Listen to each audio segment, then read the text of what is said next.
Hey folks, PC Outcast here, and the first story I'd like to share with you is that Bethesda has reportedly trademarked both the name and a simple logo for Fallout New Orleans in Europe.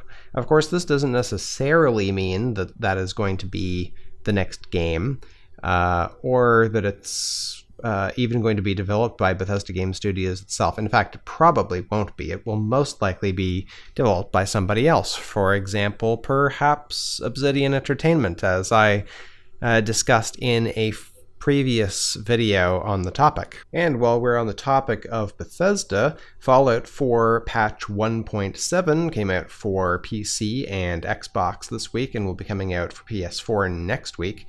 It includes a couple of new features, including support for Nuka World and the ability to remove add-ons without doing a full uninstall on PS4, so that's a big one. That'd be a real pain in the butt to just remove some crappy little mod and have to get rid of the entire installation and redo it.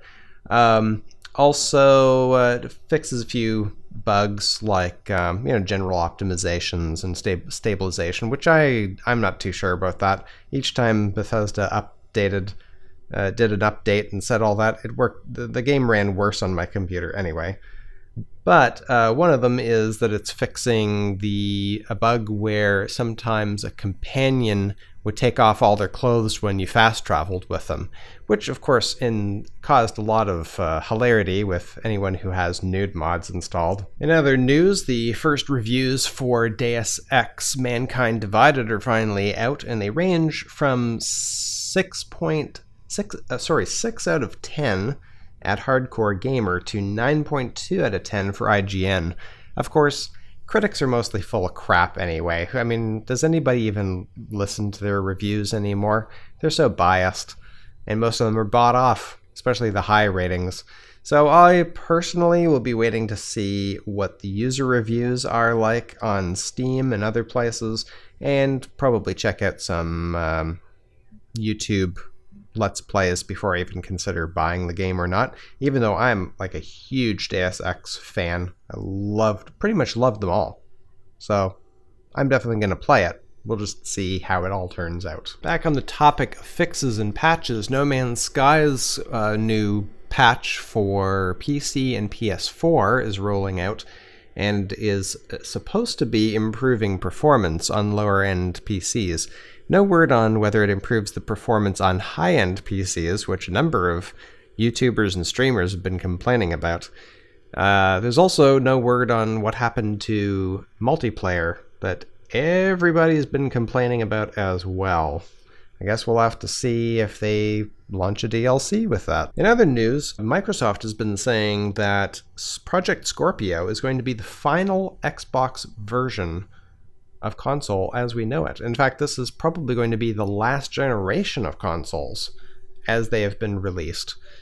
I guess they're betting pretty big on the idea of upgrades, which is basically what PC gamers have been doing all along, and it does come with problems. You don't just go out and buy a box and it works, and if it doesn't work, you can take it somewhere to be repaired.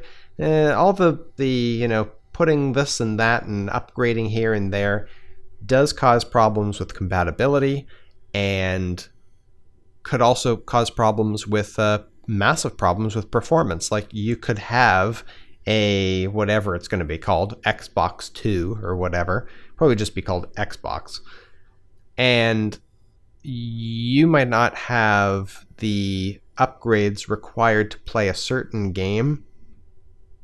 And then what?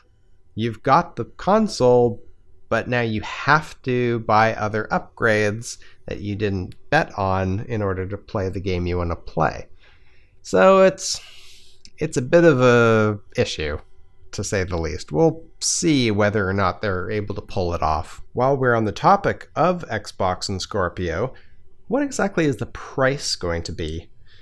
Microsoft has indicated that it will be a, quote, premium product, and that PC gamers have for many years been spending thousands of dollars for top-of-the-line PCs for their gaming experiences.